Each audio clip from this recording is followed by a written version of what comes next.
great. A roll of a die and a step back in time with a new Seacoast-centered board game. I think, one, just on the local side, I think folks in the area would like to play so they can go to the towns that they travel to normally. Only this time they'll be sort of sailing to these different towns in gondolas. Gondolo, a game of trade and adventure, came about after Kevin Trainer, a lifetime lover of board games, sent his children to Camp Gondolo in Portsmouth. We like the camps so much that my wife joined the advisory committees so that she could help assist them with their programming. And one night she came home from one of their advisory meetings and she said, they're looking for something to do in their camps that they can do in the bad weather, like when it's raining or whatever. And would you be interested in putting together a board game for them?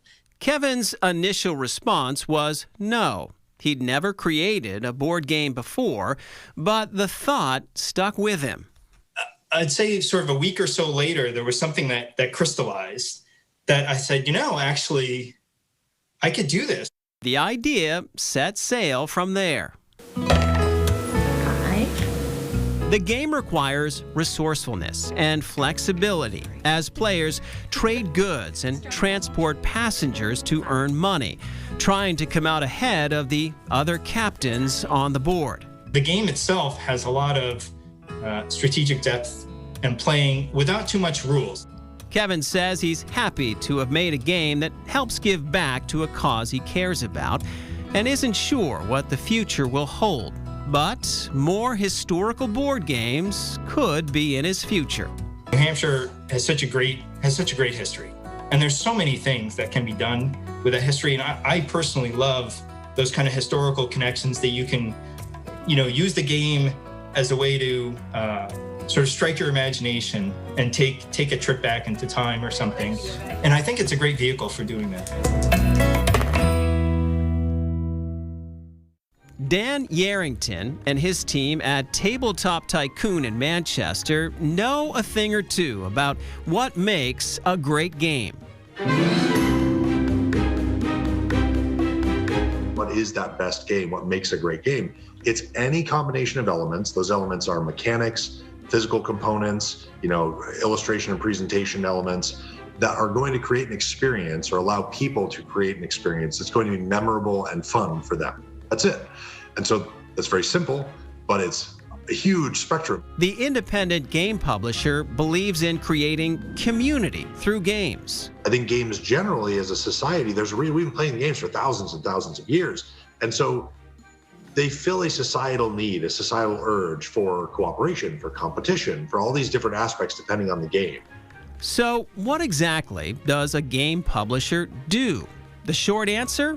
A little bit of everything. We design games, we develop games, we do all the art, we do the graphics, we do the production, we do the logistics, we do the marketing, we do the finance and bookkeeping and sales and all that stuff. Like, that's what a publisher is. So functionally, the simple answer is we make games. Tabletop Tycoon is responsible for over 150 products. Everything from board games to box games, even dice games. The best part for me is when you connect. That's what it is. It's about connections. Did you make something that somebody really enjoys? Trevor Hope is heating things up in the traditional game space. I cut my own pieces of wood. I drill every single hole with a drill press by hand, so I'm plunging each hole.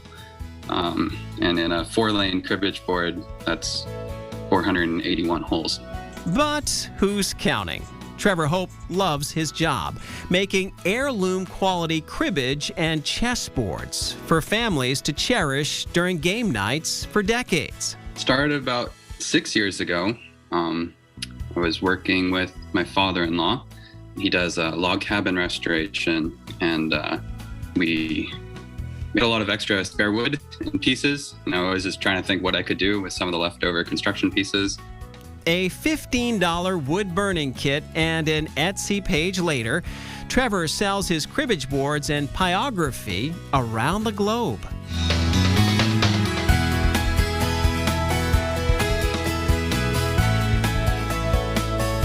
definitely has a lot of extra character to it, because when you're wood burning and you're doing the shading, the grain of the wood actually pops out.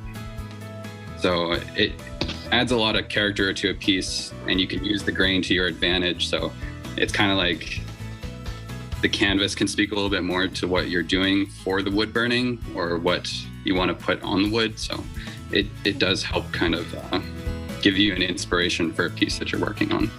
Trevor prefers to use lighter colored woods for his canvas, ash and pine being his favorites.